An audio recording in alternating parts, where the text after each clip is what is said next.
Up the Planning Program and Zoning Commission.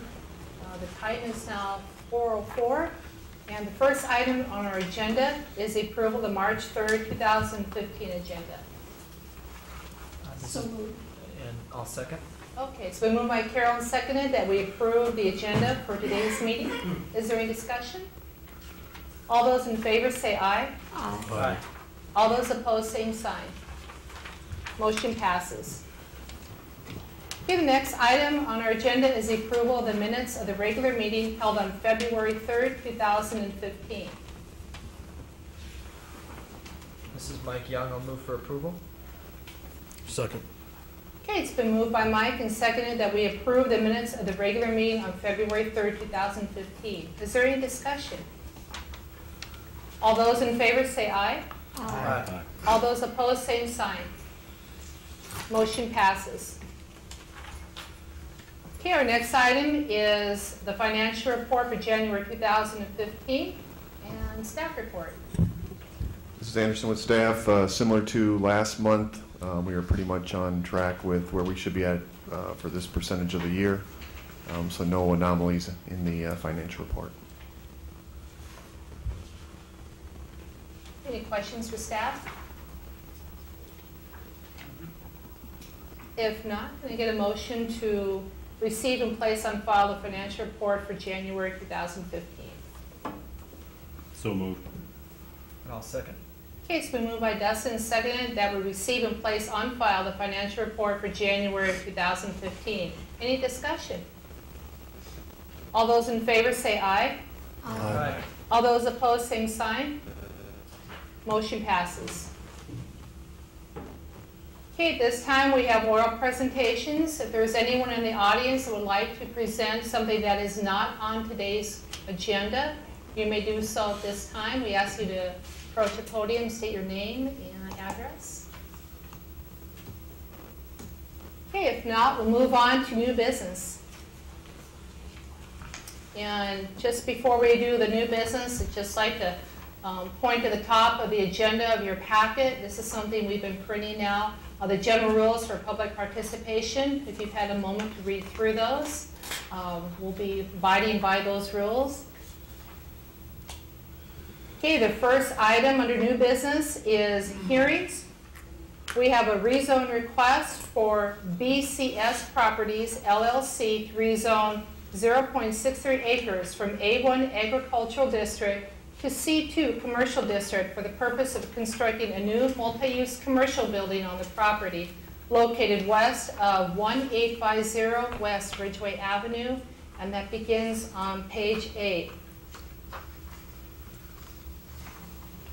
At this time, At this time, we should receive and place on file a statement of verification signed by Patty McGee stating, I, Patty McGee, do hereby certify that a copy of the attached letter, site plan, and aerial photo were mailed to each individual on the attached list by regular mail on February 18, 2015.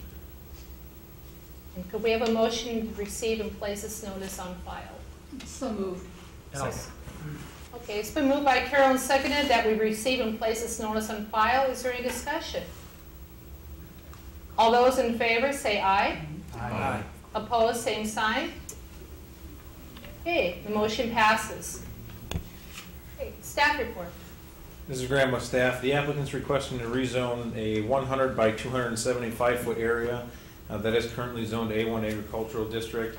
They would be asking to rezone it to C2 Commercial District in order to accommodate the construction of a new multi-use commercial building on the property directly to the east.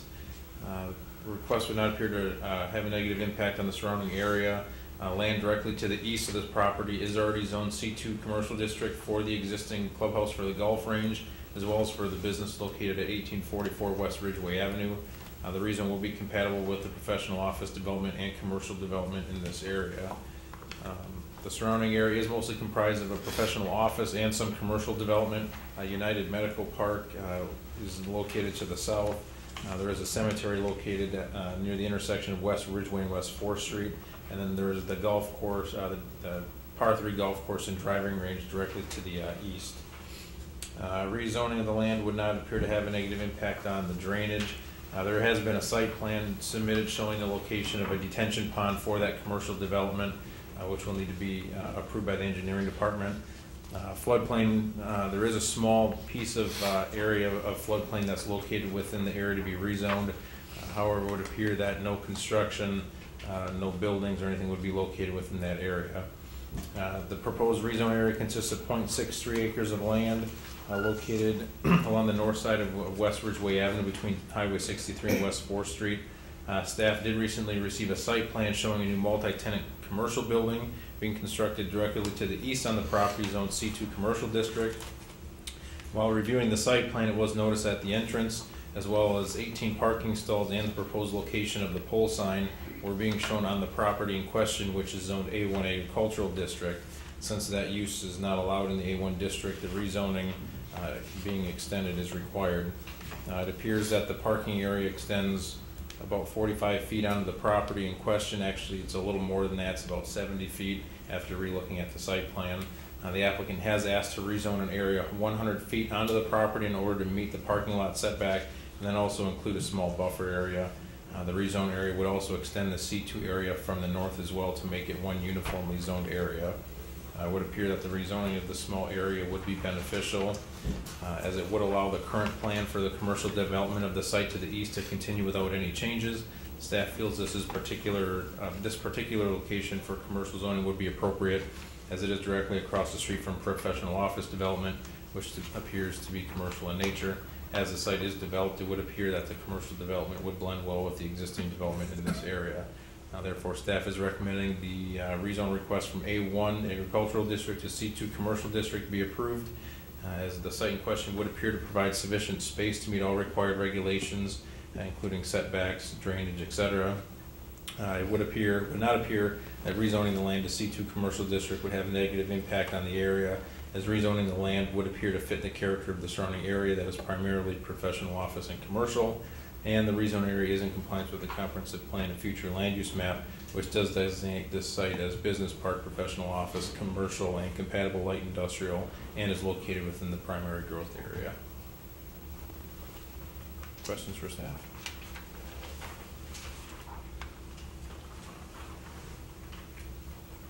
Thank you, Shane. Okay, for those of you who wish to speak for or against this request, we would ask that you please come to the microphone and identify yourself by name and address. The members of the commission should also identify themselves before speaking into the microphones.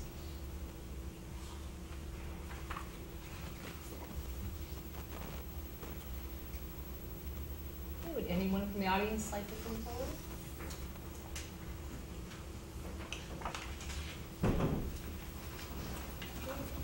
Move to close the public hearing. Second. Okay, it's been moved by Dustin, and second that we go ahead and close this public hearing. Is there any discussion? All those in favor say aye. Aye. All those same sign. Motion passes. Okay, I would turn it back to the commission.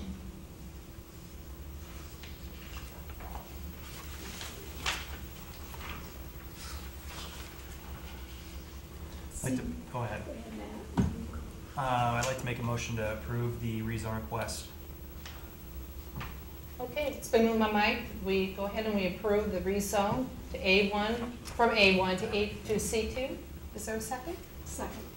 Okay, it's been moved by Mike and seconded that we go ahead and approve the request rezone from A1 agricultural to C2 commercial district. Is there any discussion? Okay, all those in favor say aye. Aye. All those same side. Okay, motion passes.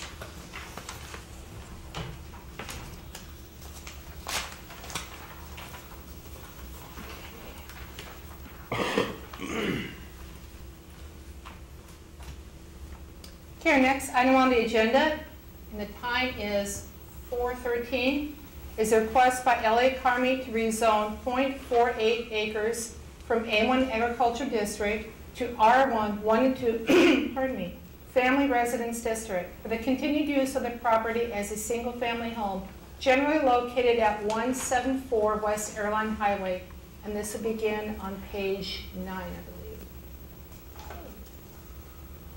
And at this time, we should receive and place on file a statement of verification signed by Patty McGee stating, I, Patty McGee, do hereby certify that a copy of the attached letter, site plan, and aerial photo were mailed to each individual on the attached list by regular mail on February 18, 2015. And can we have a motion to receive and place this notice on file? So moved. Second.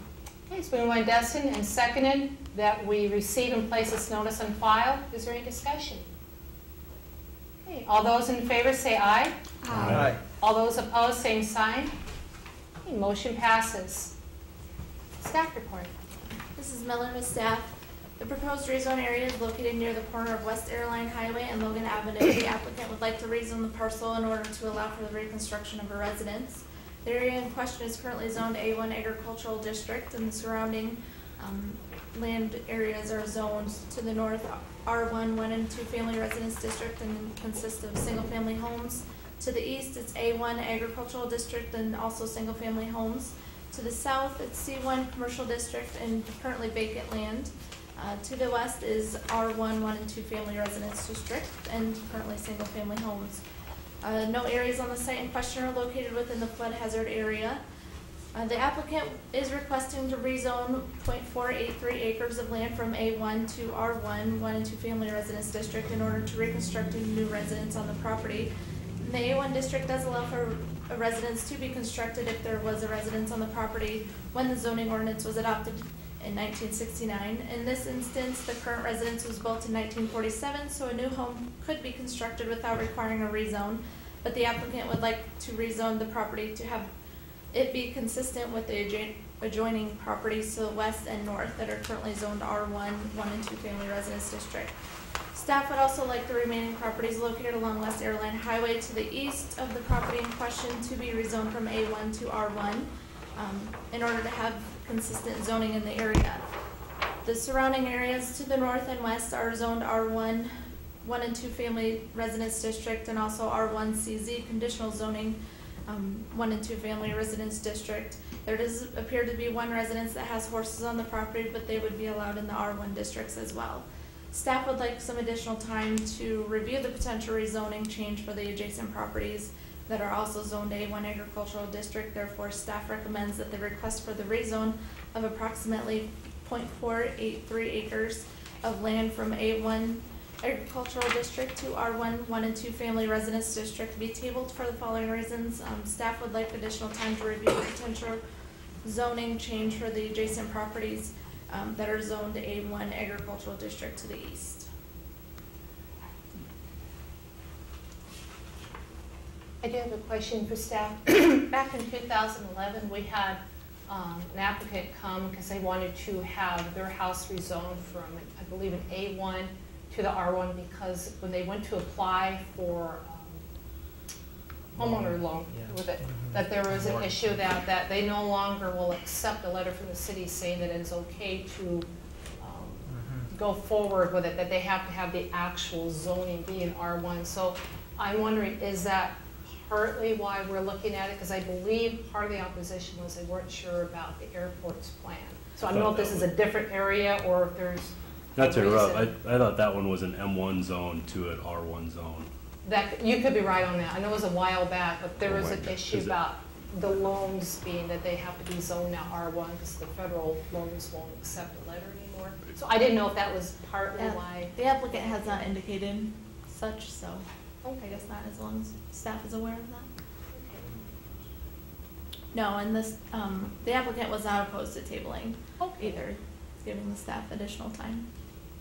And have you, when you talked with the applicant, did you explain what your concerns were or the things that you needed to reference in order to be able to make a decision whether you would support or deny this? I guess. I think when we spoke with the applicant, what we shared with them is we'd like to have a little bit more time to be able to send out some informational letters to their neighbors about the advantages or disadvantages of going from A1 to R1. We don't really see any disadvantages. Initially, we would imagine some of their questions would first be, would they be taxed, different things like that, and of course the assessor is going to tax them based on use, not on zoning anyway.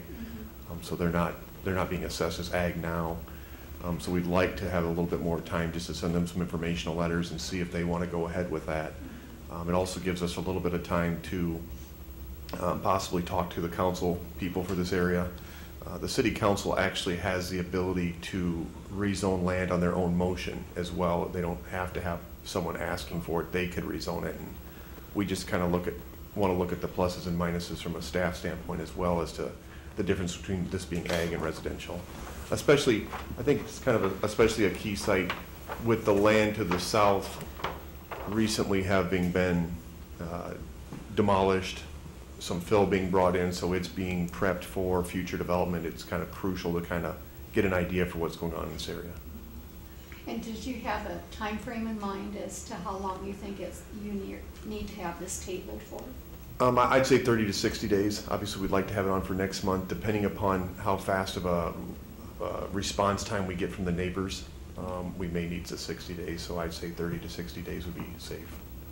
And the applicant felt comfortable with that? He did. Okay, thank you.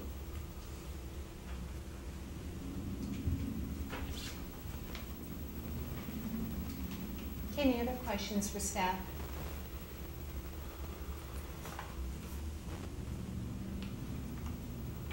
I would like to move that we close the hearing. Second. Okay, it's been moved by Carol and seconded that we close the hearing. Is there any discussion? Okay, all those in favor say aye. Aye. All those opposed, same sign. Okay, motion passes. I'd like to move that we go ahead and table this item and give staff the needed time to be able to do the evaluation with neighbors that was spoken about. Okay, is there a second? And I'll second. Okay, it's been, I'm sorry. No. That's it. I was just gonna say, thank you for the explanation. This was kind of a unique request when I saw that the recommendation was to table it. I realize it's kind of a different matter, but this might give everybody some time to sort things out, make sure there's some consistency around it. Great. Okay, it's been moved by Carol and seconded that we go with the recommendation of staff to table this request. Is there any further discussion? Okay, all those in favor say aye. Aye. All those opposed, same sign. Okay, motion passes.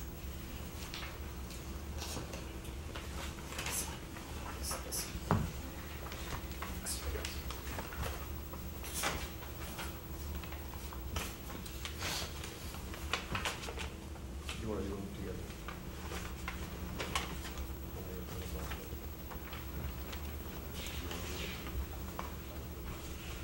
Okay.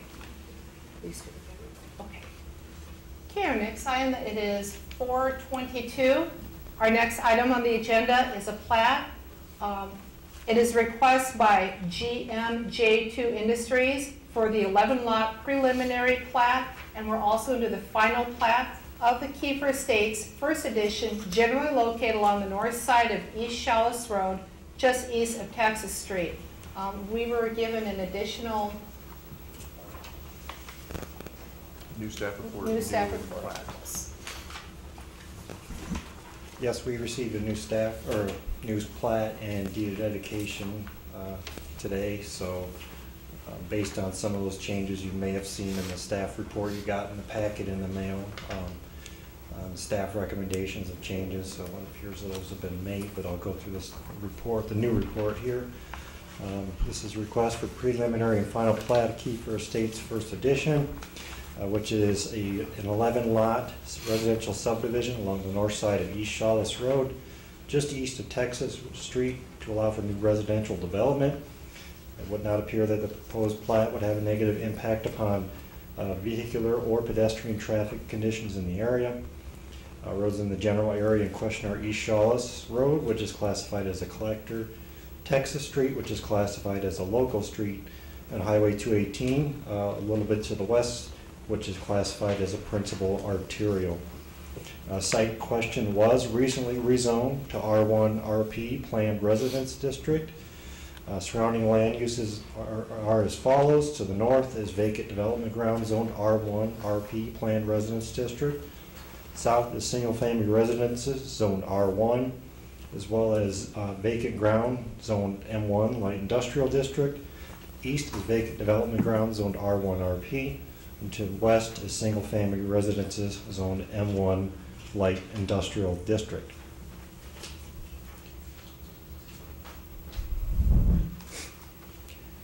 On the extreme northern portions of lots 1 and 2 are located within the Zone AE 100-year floodplain.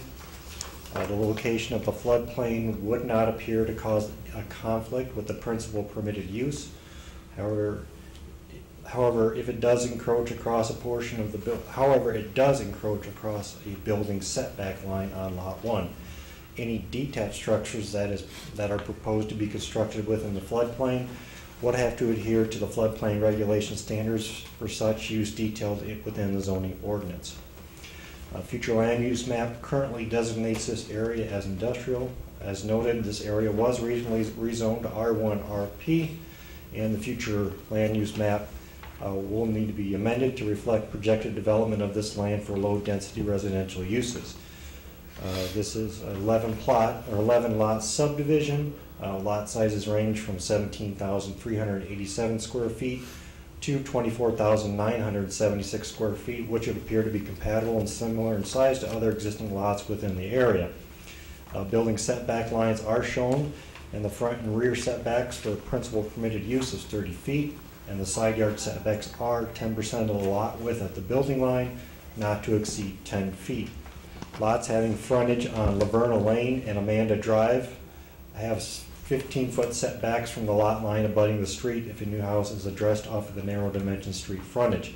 The plat consists of 7.57 acres. Tracks A and B are being dedicated as right-of-way for Laverna Lane and Amanda Drive when they are constructed in the future when land to the north develops. Tracks D, E, and F are being reserved as temporary stormwater detention locations for the subdivision in question. Track C, which is a 25-foot strip of land at the far eastern portion of the plat, is being conveyed to the property owner who lives at 3427 East Shawless Road, whom is just outside the proposed plat area. Tracks A and B are shown being extended to the north edge of the proposed subdivision to allow for future street connections to the north. On the frontages of lots within the subdivision, 10-foot utility and drainage easements are being shown. The drainage easements appear to be needed as there is ditch drainage along East Shawless Road, and there are no plans to install curb and gutter on the north side of East Shawless Road. The preliminary plat shows existing contours as well as proposed contours. Most specifically those contours within the water detention areas within tracks D, E, and F. Preliminary plat also shows Laverna Lane and Amanda Drive as 34 1-foot wide streets in the future. But at this time there is no intention to construct those streets. Staff's recommending that the request for the preliminary and final plat of Kiefer Estates First Edition be approved for the following reasons. The plat can be serviced by the extension of existing utilities within the area. Submitted plats appear to meet the requirements of the subdivision ordinance, and the plat will create an infill development site within the primary growth area, as well as additional housing development options within the city. Okay, questions for staff? I have a question. This is Mihi. The roads to the north, tracks D and E, is there is that where the driveway access is going to be for the lots, or is there driveway access on Shawless? Tracks D and E. You know, that's detention. Those are, so driveway access is off Shawless? yes. Okay.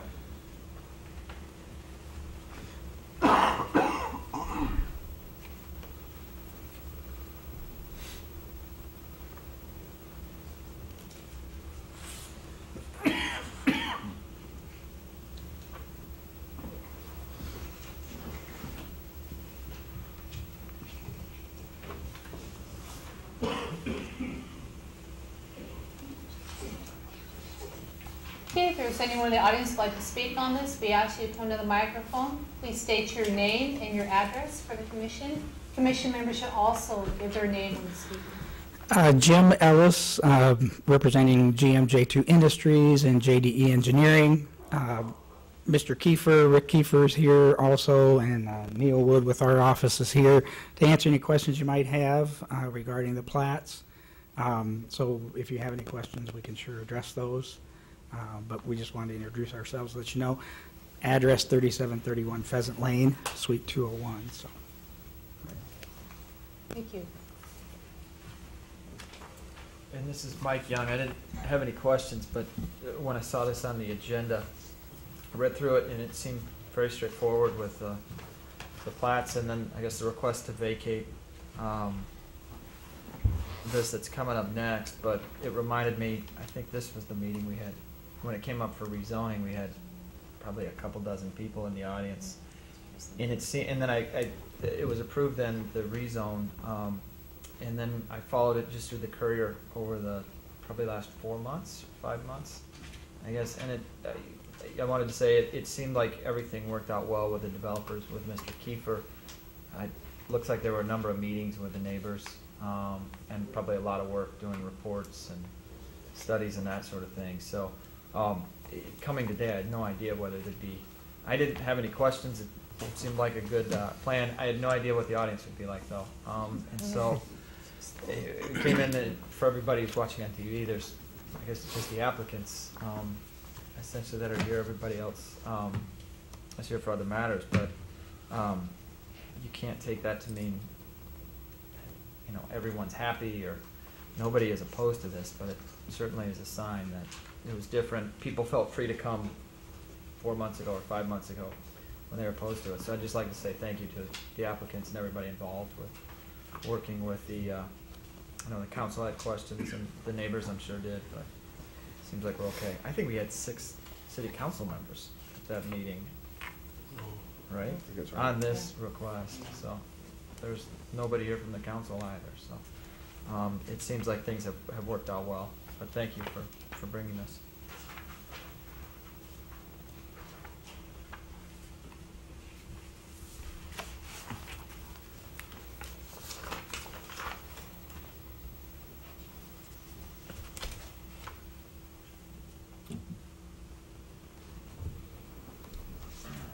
I'll make a motion that we approve the preliminary and final plats of the Kiefer Estates First Edition. Thank you, and I'll second. And just to confirm, that's essentially the difference from the recommendation we had in the packet from Thursday was with a condition, but that's been removed, correct? It was since the new documents have been filed, yeah. Okay. I'll second. And this is for the preliminary and final plat motion, right? Okay. It's been moved by Matt and seconded that we approve both the preliminary and the final plat of the Kiefer Estates First Edition. Is there any discussion? All those in favor say aye. Aye. All those opposed, same sign. The motion passes.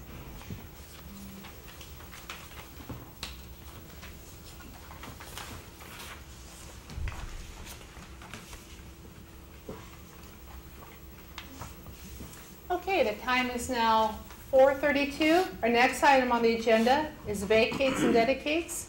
And we have a request by GMJ2 Industries to vacate a portion of East Challis Road right-of-way, generally located along the north side of East Challis Road, just east of Texas Street. And that begins on page 30.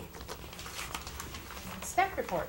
This is Andero staff. The size of the lot, or the area in question, is about .07 acres in size. The applicant is planning to incorporate this small triangular area in with Lot 1 and a small portion of Lot 2 for that proposed Kiefer Estates First Edition plat we just heard about. Would appear that there's no need for this excess right-of-way for any current or future roadway purposes. Staff is recommending approval to vacate as it would not appear to have a negative impact upon the area. Request to vacate the right-of-way would not appear to have a negative impact upon pedestrian or traffic conditions in the area. And it would appear that there is no need for the excess right-of-way for any current or future roadway purposes. Questions for staff? This is Whitehead. I have a quick one. I'm trying to pull the preliminary plat back out. Okay, so the plat that we just approved included this property that's being vacated. Is that accurate? Yes. Okay, thanks. Ms. Anderson with staff, in case any of you are looking at that, if you look at lot 1, you can see a faint line on there that shows the triangle. Just so. Okay. Oh, yeah. I see it.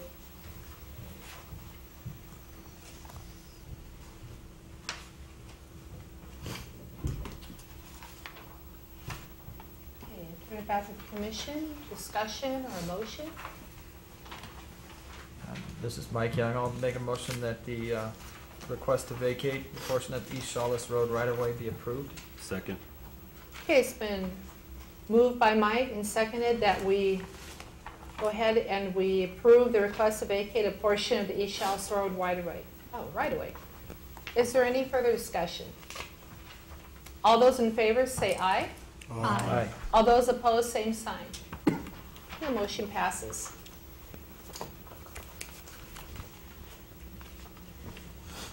Okay, time now is 4:35. Our next item on the agenda is a request by the City of Waterloo to vacate Wilby Street, located west of Linden Avenue, for the continued use for the City of Waterloo Public Works Building, and that begins on page 37.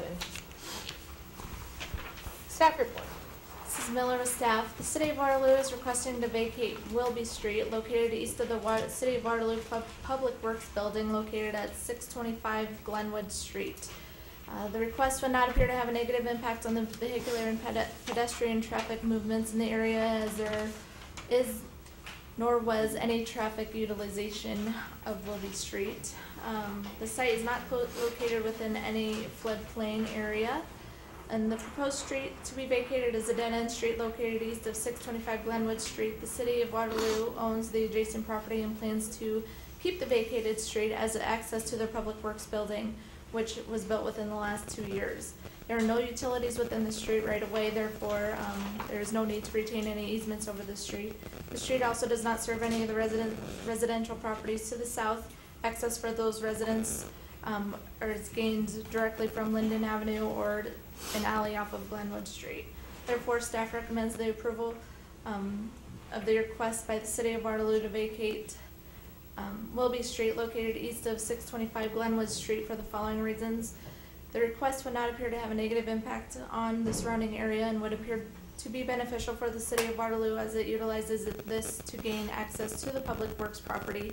The request would not appear to have a negative impact on the vehicular and pedestrian traffic in the area, as no other property owners utilize this portion of the road for access purposes. Any questions for staff? Thank you. Okay, turn it back to the commission. I'd like to move that we approve the request to vacate Wilby Street. Second. Okay, it's been moved by Carol and second that we approve the request by the City of Waterloo to vacate Wilby Street. Is there any discussion? All those in favor say aye. Aye. All those opposed, same sign. Motion passes.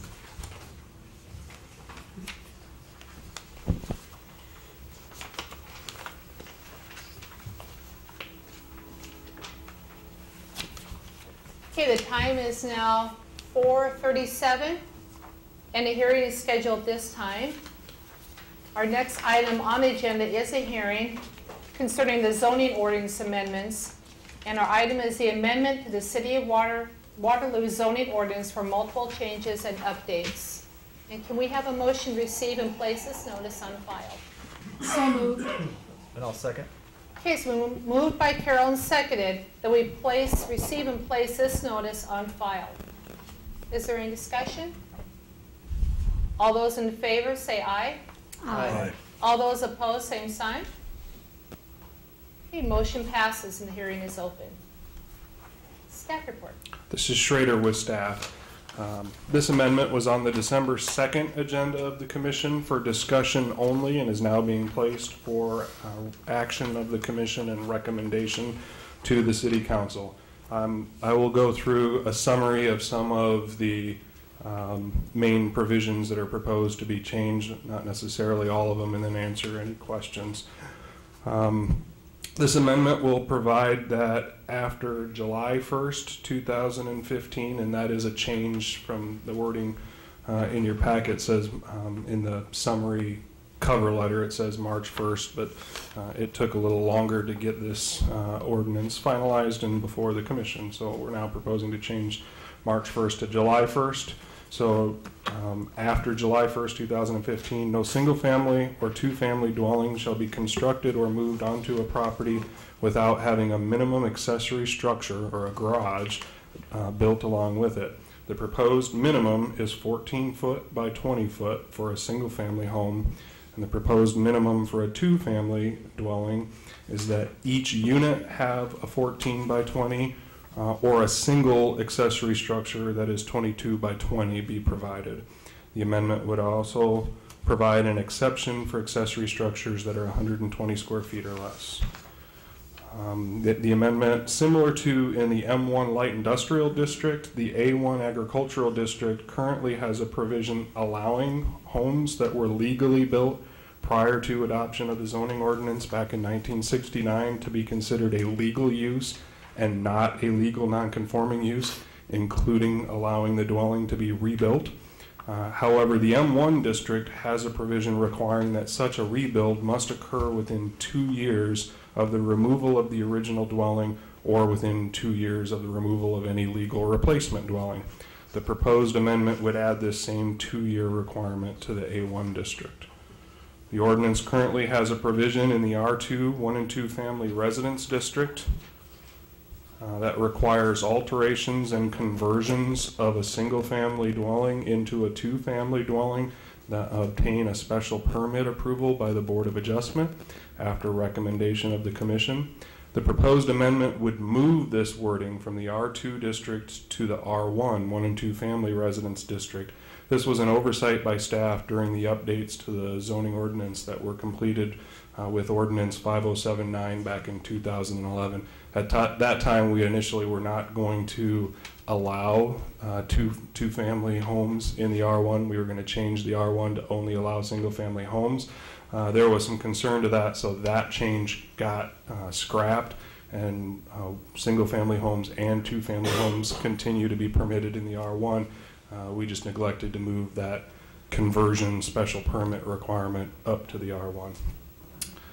The exclusion of freestanding commercial parking lots is being added to a list of uses specifically excluded as a principal permitted use in the C1 neighborhood commercial district, and then being added as a principal permitted use in the C2 commercial district upon approval of a special permit by the Board of Adjustment after recommendation of the Commission.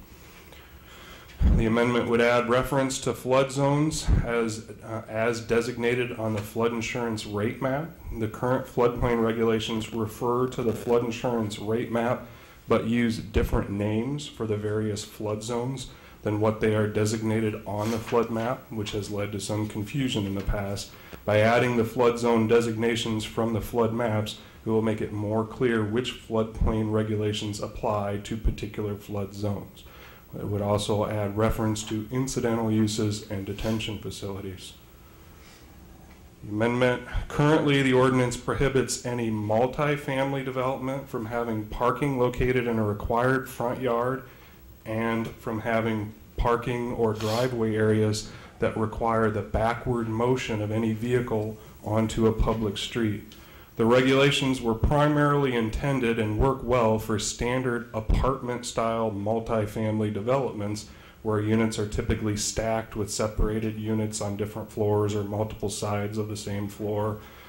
Row dwelling developments with individual driveways to attached garages have become a very typical and frequently used construction type in this area, but the regulations are not well suited to accommodate them along a public street. There is concern that if not properly developed, allowing such a development style could lead to minimum off-street parking provided and very little on-street parking being available due to the layout of individual driveways with insufficient space between driveways to accommodate on-street parking or very much on-street parking.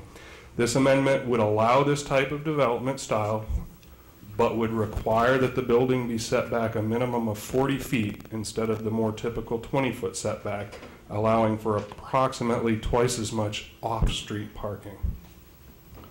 The ordinance currently has provisions requiring vehicular use areas to be properly hard surfaced, but has a short list of uses that are accepted from having to provide hard surfacing, which includes 1 and 2 family dwellings. The proposed ordinance would still exempt rear and side yard parking and vehicular use areas from having to meet the hard surfacing requirement, but would eliminate the exception for parking and vehicular use areas in the front yard. And that is a change from what the cover letter talks about. The cover letter talks about the exception applying to only the rear yard and not the front and side. The current version is just providing an exception for rear or side, and no longer proposing to provide an exception for the front yard. And again, we're proposing to change that effective date from March 1, 2015 to July 1st, 2015. And after that date, no single family or 2 family dwelling shall be constructed or moved onto a property without a properly hard surface driveway and off-street parking areas when located in the front yard, and no existing 1 or 2 family dwelling shall add or reconstruct a driveway or off-street parking area when located in the front yard without proper hard surfacing. No existing dwelling, single or other, shall be converted to add additional units without all required off-street parking and vehicular use areas being properly hard surfaced. Existing 1 or 2 family dwellings with gravel or other non-compliant parking or vehicular use areas in a front yard would be allowed to maintain the non-compliant areas as a legal non-conforming use. Although there are proposed changes to the International Property Maintenance Code that are also under consideration that would require driveway extensions that are not properly hard surfaced to be brought into compliance within a specified time period, which is still being discussed. So proposed changes to hard surfacing will help address issues with gravel washing out onto streets and over sidewalks, which has contributed to non-compliance with federally mandated NPDES and the National Pollution Discharge Elimination System, and improves the aesthetics of a residential neighborhood. The amendment would add a 1-year effective period for commission recommendations on any matter that has not been acted on by the City Council or Board of Adjustment. Any such request not acted on by the Council or Board of Adjustment within that year would be required to go back to the Commission for additional review and recommendation before it could move on to the Council or Board. And the ordinance currently has a provision that requires a 4-month waiting period for any change in zoning that has been denied by the City Council before a new application covering the same property or any portion thereof can be considered by the Commission. The amendment would add wording unless the request changes significantly, which would allow for significantly changed requests to be resubmitted within the 4-month period. This is similar to wording that was added to the Commission's administrative rules that were adopted a couple of months back, so we're just making those consistent. So as I noted, this is a summary of some of the significant changes. It was not, I did not cover each and every change in the ordinance. Most of the other ones that I did not cover are very minor in nature, but I can answer questions on any of them. This is Tackett. I had a question regarding the hard surfacing. So it's my understanding that all front parking areas for vehicles would be required to be hard surfaced. So there would be no more exceptions. Is that my understanding, that anything new or anything had to be hard surfaced? For any new construction of a single family home or duplex, or if you're moving one onto the property, or if you're converting an existing single family home into a duplex, the front yard would have to be properly hard surfaced. Okay. And my only other question is, further down the paragraph, it mentioned the International Property Maintenance Code may require driveway extensions not properly hard surfaced be brought in compliance. Are they talking about those that are currently not? Yeah, so the reason I pointed that out is because, you know, I pointed out that per the zoning ordinance, existing single-family homes and duplexes with a gravel driveway in their front yard would not be required to change that. But I just wanted to point out that there is under discussion right now a potential amendment to the International Property Maintenance Code that it's just in discussion phase. I have been meeting with representatives of the council and other staff, so nothing has been finalized on it yet, but in its current version, what's being talked about is that for existing structures, if they've got a gravel driveway, the main driveway itself would not have to be hard surface, but if they have a driveway extension, that kind of a parking area off to the side, that would have to be hard surfaced within a time period. The time period hasn't been set, but they were talking about probably at least 3 to 5 years. Okay. And again, that's just in the discussion phase, and it's separate, you know, that's not proposed as part of this ordinance. I'm curious, and just for the audience, so we're informed, the International Property Maintenance Code, what is that, and what is this international, where does that come from? Is that from a national level? Is that from the UN? I mean, where is this international? I'm just curious where that code is, where it comes from. It's been adopted by the city of Waterloo. There's multiple international codes: international building code, international plumbing code, international fire code, international I can't remember all of them, but property maintenance code is one of them. There is a code council. It is primarily made up of building officials and other experts in the code industry that meet and decide, you know, what they want to publish for a international code of whatever particular, you know, section it is being covered. And many communities adopt those as their local codes. You don't necessarily have to, unless there are some sections of international code that the state has adopted, so therefore, you know, a local jurisdiction can be more restrictive than state code, just not less restrictive. So in some instances they are kind of the required codes. In other instances they're the codes that have been elected to be adopted by the local jurisdiction. In the city of Waterloo, most of the various international codes have been adopted, including the International Property Maintenance Code. I believe it was adopted, Noel, would you say somewhere around 1999?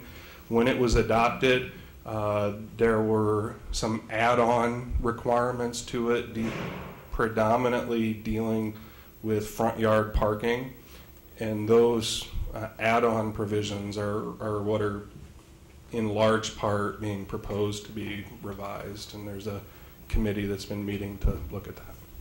So if I understand correctly, does the city of Waterloo, do they adopt these international codes as a city, or are you saying that the state has adopted and therefore we would possibly need to come compliant because the state has adopted these codes? Most of them the city has elected to adopt as the set of codes that the city enforces. I think there are, I mean, that's really the kind of the building official would need to be here to probably answer that in more detail, but I think there are some codes, I don't know if it's electrical or plumbing or which ones, that the state has adopted, so therefore if the city hadn't adopted it, you'd have to enforce it as the minimum set of standards anyway, because you can't be less restrictive than the state. But most of them, communities just elect to adopt, and the city of Waterloo has adopted, I think, all or most of the international codes, of the various international codes. Thank you. Any other questions? This is Hall. I've got some reservations about the first section regarding garages. Mm-hmm. If you could just sort of shed some light, sort of where this comes from, what the need is, and Sure. I guess basically why not allow the market to set that standard versus the commission putting this in writing. Sure. And that amendment goes back even a little bit further. That there was a draft of that amendment provided to the Planning Commission for a discussion only, going quite a few more months back, and it has kind of got put on hold until it could get incorporated in with all of these other amendments that were being looked at as well. It primarily gets into an issue of what is needed to maintain a residential neighborhood as a thriving neighborhood, sustaining value neighborhood, and not causing a detriment to a neighborhood. So we kind of looked at both the garage provision and the hard surfacing provision to say, all right, we know there's plenty out there now that don't have that, and we're not trying to address that with this code. But for new construction of single-family homes and duplexes, it was our thought from an aesthetics, from a quality of life, from a quality of neighborhood, that requiring some minimum level of garage size, and we're not trying to be too restrictive here. I mean, I think our thought of a 14 by 20 is a pretty small single garage, and some hard surfacing so that you've got room where you can get stuff, all the stuff that people collect and can't otherwise fit in their house, and without a garage is otherwise going to be essentially all over the yard. Lawnmowers, bikes, toys, all of that stuff, providing at least some minimal level of area. And then the driveway gets into not only aesthetics, gravel washout, but then also giving an adequate hard surface area, such as for kids riding bikes, particularly if it's in a neighborhood that has no sidewalks and their only other option is out in the street. Sorry. I forget when it was, but I want to say maybe 3 or 4 months ago, there was an issue with a house that I think had been converted into a duplex, or maybe it was 3 and it was being converted into 2. And I think then the discussion was what the definition of a garage was. That does a carport count as a garage, or what you typically like 3-sided without a garage door? Or does a garage door? Does a garage have to have the garage door on it and be enclosed 4 sides? It has to be enclosed on 4 sides. It does. Okay. A carport would meet the definition of an accessory structure, and a garage meets the definition of an accessory structure. But we're looking at requiring a 4-sided structure. Got it. The thought process there is that if we required a minimum accessory structure without calling it out as a garage needing to have 4 sides, that it could be a 0-sided carport that doesn't really do what we're intending to do, to try and get stuff out of sight. Like a park shelter or something like that that's open on 4 sides. This is tacking along, going from what Mike and Tavis said. If we look at this amendment, I'm looking at it, says a minimum accessory structure, parentheses, garage built, but without saying that it has to be enclosed. Is this going to be the wording they'll put in? Because you could challenge it and say, a carport would satisfy it. I mean, I don't see in the wording where it has to be enclosed. Yeah. But will that be in the wording? It was our intent to mean that. I agree with you. Now that that's been raised, I don't know that it's clearly worded that way. So I would say it would be staff's recommendation to add some wording there to call it out as a fully enclosed garage. I know a couple of months ago when this was brought up to the commission initially, I believe, or at least there was mention of it in a memo. There was a question about these requirements on, basically in reference to Rudy's department, Community development assistant, and how that works with some of those standards that are set federally. Yeah, I believe it was at the December meeting where this was just on for discussion, and Commission Member Thornsberry, who is the representative from the Community Development Board, expressed some concern. I know that Mr. Anderson has had some conversations with Rudy Jones, the Director of Community Development, and I think has had some analysis of structures that have been getting built under the programs that community development uses. And although I think there have been a few instances of structure of dwellings built without a garage, there are actually more instances of dwellings built with a garage under that program. So I think for the most part it's all a matter of choices of, you know, what the developer, where the developer, because those programs are generally, the construction costs are capped to meet a certain guideline. So, you know, where you're putting your dollars will kind of dictate that. But Yeah, this is we don't Anderson think it with would staff. negatively impact it. Yeah, go ahead. Just noting, since that last meeting, we did have discussions with them and looked at some of the programs. Of course, we built 3 houses on Lafayette Street with garages. Those were all through the Neighborhood Stabilization Program, which is federal money. I believe those were capped at people at 50% loader mounted income. So they were able to come up with a different housing design to have a garage on there. We had, of course, multiple houses at the former Lincoln School site at Burton and Parker. Some of those were 50% LMI, some of those were 80% LMI.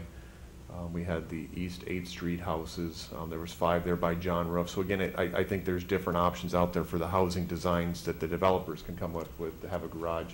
We've also spoken with Habitat for Humanity in moving ahead with working with them on infill lots and things of that nature. They are not opposed to this as well. They are coming up with some new, innovative and good designs for their houses to help their customers come into new housing with garage portions. I guess, you know, when I hear that, part of my concern though is if those programs do have construction caps, then perhaps those folks would not normally want a garage. And are they forced then to get a lesser product in what they're actually wanting to buy, which is a home, in order to accommodate an ordinance that,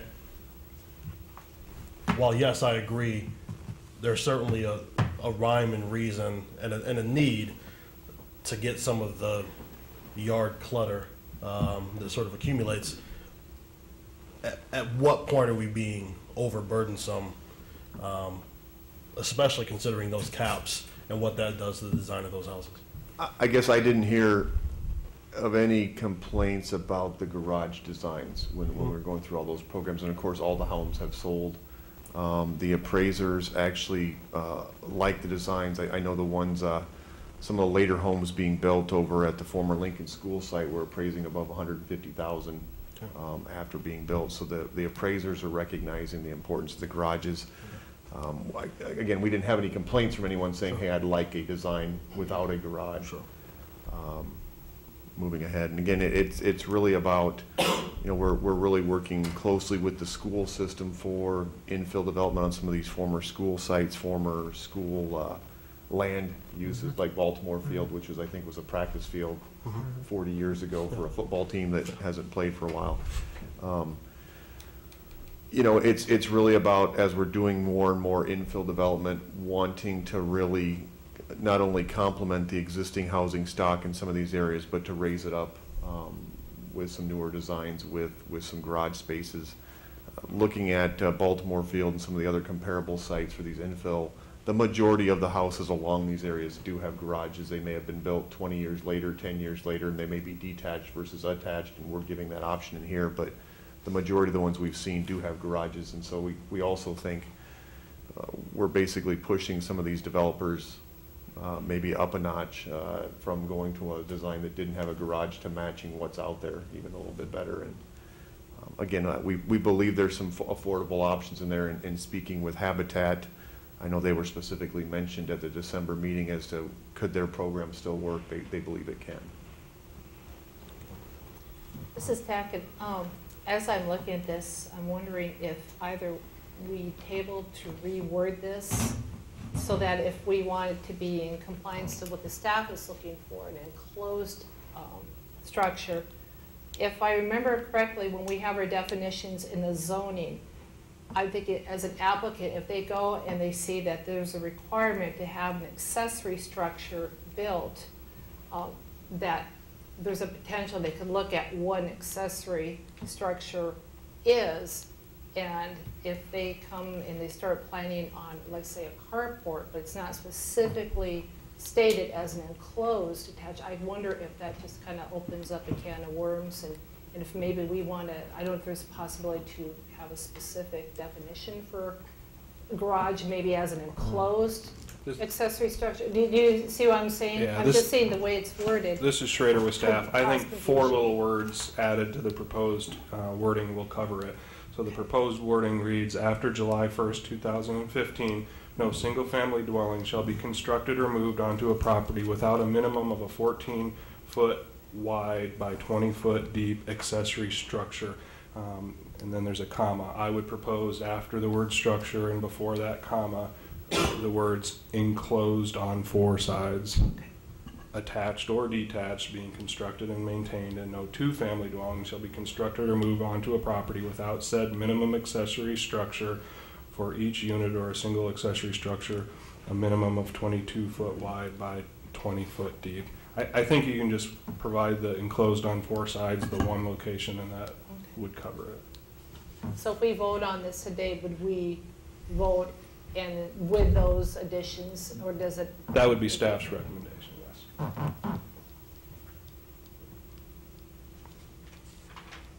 Any other questions?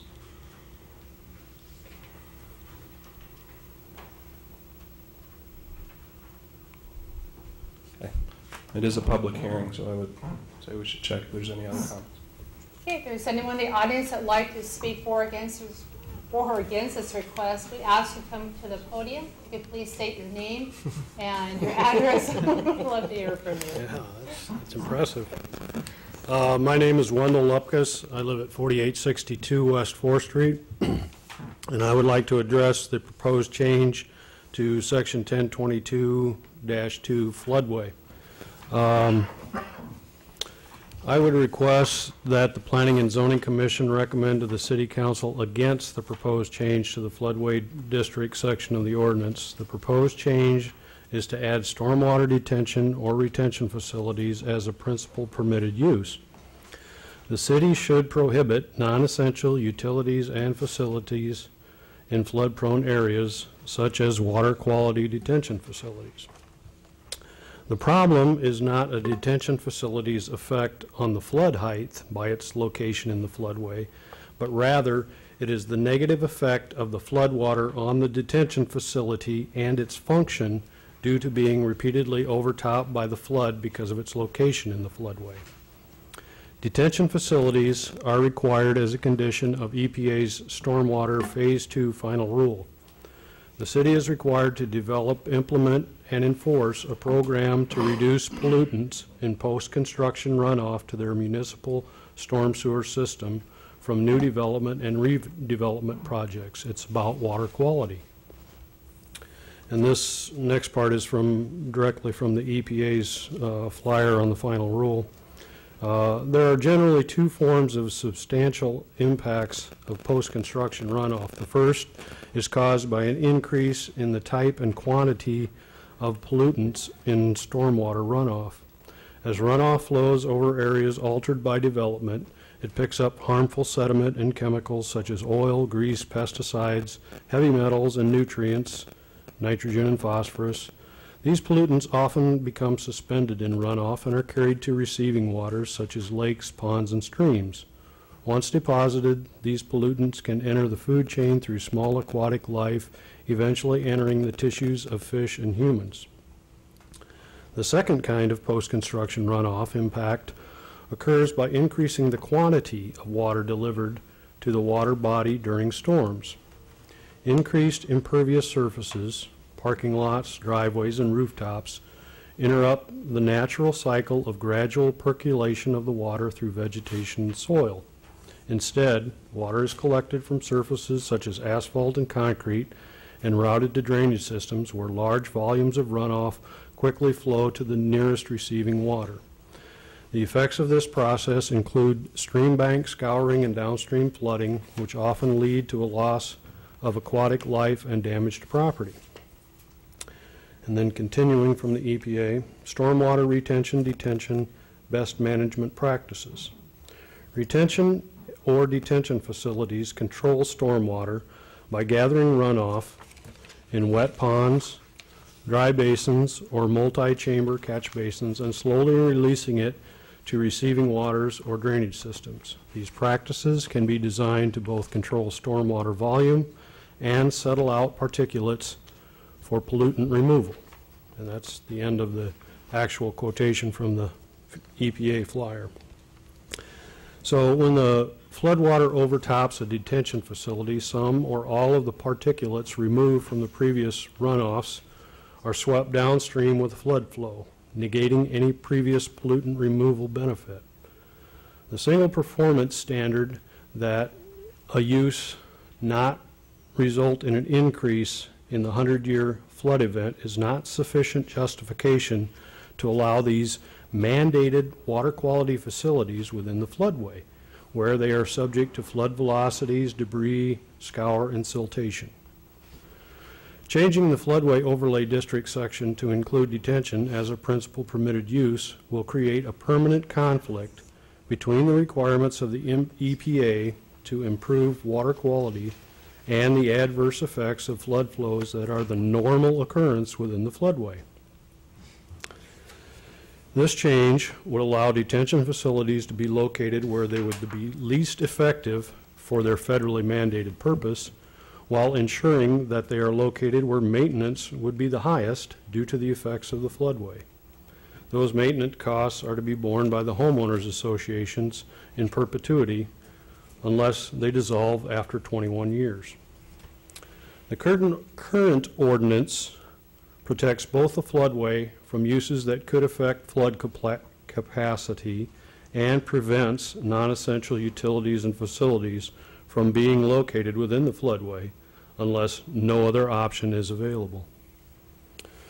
A change in the ordinances for floodplain management must be completely evaluated. However, this appears to be a change primarily for administrative convenience. Thank you. This is Schrader with staff. I would indicate that I disagree totally that there would be any conflict with any other regulation. There is certainly an area for discussion and debate as to whether or not a detention facility in the floodway is the best idea, but it is not prohibited. Past practice has been that it has not been prohibited. The ordinance has in the past been interpreted that it is permitted. That was the determination of the city planner in the past as well as the current. Mr.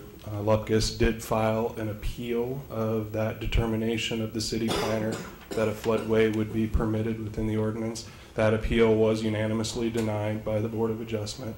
So this is not adding detentions, this is clarifying that detentions are already permitted. The ordinance already has wording that talks about or other similar open space uses, and the city planner has made the determination that a detention facility is a similar open space use. So this is just a clarification to what has already been determined to be a permitted use.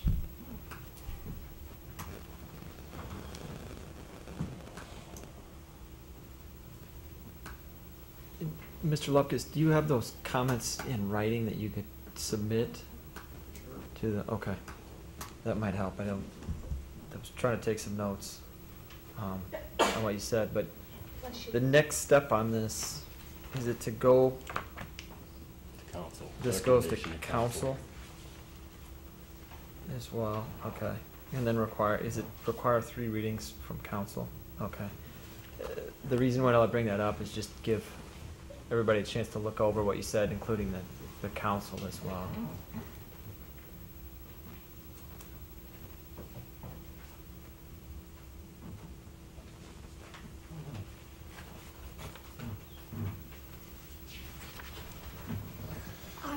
I think that we all want to do the right thing as far as not just what the ordinance says, but what's the right thing for people that are living in the floodplain that might be affected by water quality issues. But on the other hand, we have to rely on people that have background and experience and knowledge as to how that is defined. And personally, I'm totally lost. I'm like, I don't have a clue what they just talked about, you know. But, you know, I want to do the right thing. So if that means that we need to set this aside until we can get a copy of Mr. Lupka's presentation so we can look at a little bit more, make sure that we have all of our bases covered before we make any recommendations, then maybe that's what we need to do. Mrs. Schrader with staff, I'll just go over a few options that you would have. One option could be to table the entire amendment. Staff would recommend against that. Obviously, that's the decision of the commission, but that would be our least preference. You would also have the option to recommend on all of the other provisions except that one, and then either table that particular provision, the changes to the floodplain section, or to recommend approval of all of the provisions and accept that one and then recommend denial of that provision. Those would be some of your options. Thank you. This is Whitehead, and I, along with your comments of doing what's right, and thankfully for, I guess, my career path, I understand Wendell's comments with the filtering of the water before it gets into the system and whatnot. The issue I have with placing stormwater detention and retention facilities in a floodway is now you've just directly pumped the floodwater into the floodway to those downstream. So now you've created the inability potentially for them to misgauge what that flood's going to do in the future. Where if the detention facilities are off, it's gauged coming out, it's slowed coming out of that detention facility into the flood system. Now they can gauge it better, you know, so you don't have a Cedar Rapids 2008 coming on. That's my biggest concern with it. I would also, you know, open area uses, the interpretation of that language, possibly in the past, you know, the past of the past, but I would disagree that a flood or a stormwater detention or retention would qualify under that. But I'm on the same boat as, you know, you want to do what's right for those downstream, so to speak. And this is Lupkus again. One other thing, the existing ordinance does allow for if it's needed, if there's no other place. One of the examples earlier was O'Neill Metals, and I think anybody that's driven down 63 after we've had a rainy week, you see how effective that is. You know, the cars are parked up here and there, so there is emergency valve or whatever that it can be allowed under the current ordinance if it's necessary, you know, if there isn't another option. But the reality is it should be the last resort to put that in there. And I think to add an amendment that says, okay, this is standard practice, we'll let you do it any time you want, is actually counterproductive to what is trying to be accomplished and is mandated by the EPA. Is we're trying to clean up that water as it goes downstream, and this is not the best way to do that. So, thank you.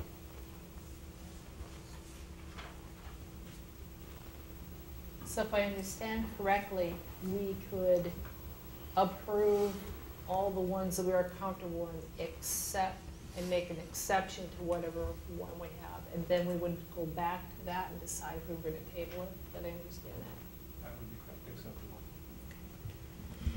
And just for city staff, do you have the report or the request from Mr. Lupkus yet, or no?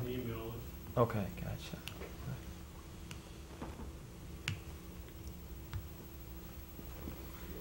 And also having the city engineer here to maybe answer any questions too and clarify anything, but I don't think Eric's here today. Well, he was. He here. was, Left. he left, yeah. And that might be good to email, yeah, just to city staff as well, what those comments are. Yeah, I'm comfortable with that, and as far as the garage, kind of going on again, doing the right thing for the people, because I understand what you're saying, not wanting to sacrifice quality for compliance, and I understand that. But I'm looking also at the wording. If we approve that section 10.5.1 with accessory structures, and we say with the condition that the wording would be changed to include enclosed structure, would that be the proper way to amend it so that's on the record? And then it would reflect that in the minutes, correct? Correct. I'm just making sure that if anything comes back for the future, that it's in writing so that there's no misunderstanding. Okay. Well, they'll have the right wording to council. Okay. That's true. Is there any other discussion of the commission? I hate to come back to the garage issue. Have there been, what's been feedback from developers on, or has there been communication with even a handful of developers that we Yes, talked to? we've spoken with a number of them. The majority of new construction was including garages anyway. Mhm. The ones that we saw that were not were some kind of a program like Habitat for Humanity or something like that. And again, having spoken with them, and they are not opposed to this moving ahead, and are very, I think, doing a very good job of finding different designs that will work. We have not seen any opposition to this. And if, for whatever reason, there was someone who wanted to build without a garage, there is an opportunity for a variance there, correct? They could request a Yeah. variance. Okay. And essentially 14 by 20 would be a one stall garage. Okay. Correct. Okay. Any other discussion? If not, I would have somebody entertain a motion, and the options for the motion is we can I'd like to accept it or, no, Move to close the public hearing. oh, that's right, I'm sorry. Okay, there's a motion. Second. Okay. It's been moved by Dustin and second that we close the public hearing. Is there any discussion? All those in favor say aye. Aye. All those opposed, same sign. Motion passes. Thank you, Dustin. Okay, now back to the commission for either final words, thoughts, or a motion. And we can pass it as is, or again, we can have part of it tabled. It's whatever the commission feels is best. This is Whitehead. I'm going to take a shot at making a motion on this to approve all the changes with the exception of those to section 1022-2 floodway, as well as amending, what was it, 10.5.1 as recommended by staff. And that's the garage. That's Yeah. Yeah, okay. 10.5.1E for the Okay. four-sided enclosed structure. So you want to remove the floodway part Correct. and then amend From the this, garage part? yeah. Correct. Okay. And Are I'll- you just removing it from Removing the change, the motion so you can take another motion on it, or recommending denial of that one? recommend denial of that part. Okay, is there a second? Sorry, can I get clarification? I'm approving all changes. Yep. Except 1022. Yep. And is And that then tabled or amending- denied? No, I'm recommending denial. Okay. And then the amendment as recommended on 10.5.1E by staff. Approve that as well. And the amendment Okay. is for the four-sided Four-sided. additional wording. Okay, and as, in recommending tabling, can we split it to vote on this and then vote on tabling rather than I don't denying? want to table, I For want the to deny floodway. it. For the denial, okay. But the- I'm gonna vote against that, because I think we need to wait to give city staff. Well, you just want to vote on everything Okay. except for the floodway But now? wait a minute, Not yet, but not that, yet. yeah, I don't wanna second this right now. Yeah. To discuss it, you have to second it, though. Yeah. Sorry. Robert's rules. You gotta split it, there, Okay. I'll wait then. Okay, we have a motion on the table to accept the amendment, except to have section 1022-1 flood, the flood zone issue removed for denial, and to amend section 1051 with accessory structures to have it specify that it is a four-sided enclosed structure. That's the motion on the table. Does anyone want to second it before it goes to discussion?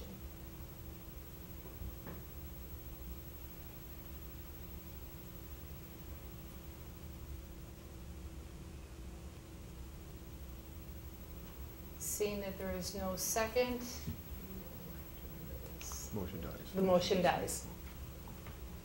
Okay, I would entertain, is there another motion on the table?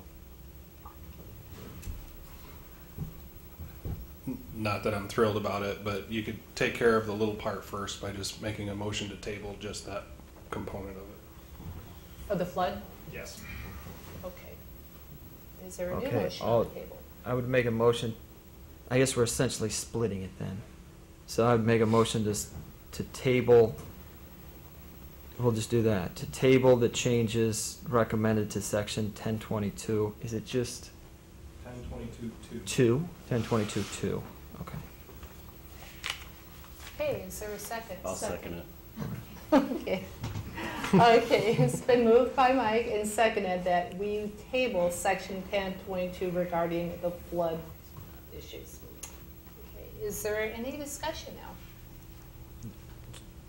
Just so I have Yeah. have an idea here, so we're tabling it with the purpose of gathering more information, not just an indefinite table, right? So at our next meeting, are we going to hear,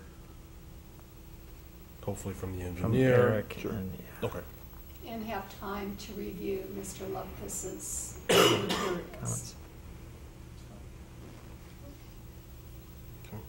Any further discussion? All those in favor say aye. Aye. All those opposed, same sign. Motion passes. We'll have section 1022 tabled. Okay, now we have the remaining amendments on the table. Okay. Anybody like to? I would make a motion to approve the remaining amendments on the table with the with the revision as discussed to section 1051. Okay, it's been moved by Mike that we approve the remaining amendments with the provisions and corrections on 1051 accessory structures. Is there a second? Second. Okay, it's been moved by Mike and seconded that we accept the remaining amendments along with the changes of 10.5. Is there any discussion? Okay, all those in favor say aye. Aye. All those opposed, same sign. Motion passes.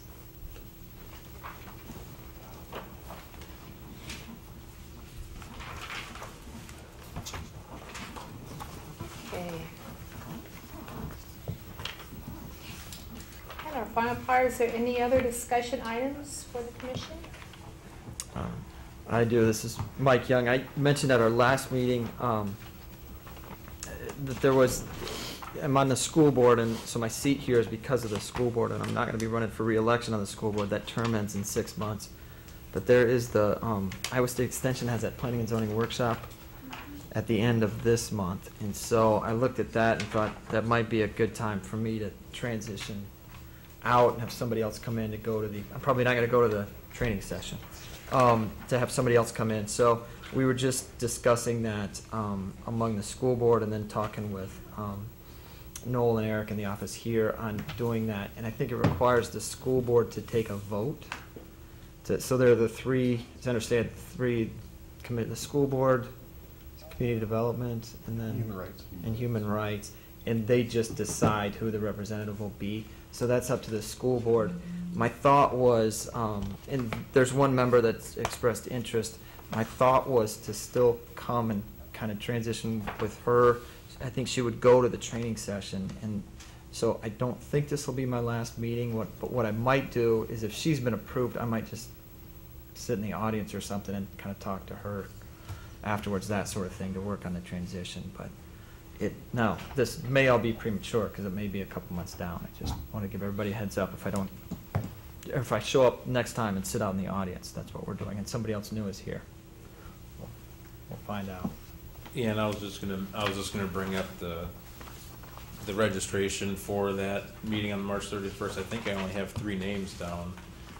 So if you're interested in going to that, let me know. I think we're gonna try to get that squared away this week. So we have by maybe tomorrow. I think Carol, we got you. I think Lynn, are you in? And Stephen Buckles. So I think are the only 3 people that I have. So if you're interested, I would say let me know. Plus, yeah, what we just talked about with Mike and his replacement. So if you're interested, let me know probably right now or by tomorrow. What time is that again? Sorry, Shane? Starts at Say 5:30. Yeah, 5:30. Tuesday, March 31st at 5:30 at the Center for the Arts, and it lasts until approximately 8:45. Thank you. And there is dinner, looks like, and materials that go with it. I don't remember it, at least coming to Waterloo before. 6 or 7 years, yeah, but I may have missed something. Any other discussion items? Okay, a motion to adjourn? So moved. Second? Okay. It's been moved by Dustin and seconded that we adjourn. Any discussion? All those in favor say aye. Aye. All those opposed, same sign. Okay, we are adjourned.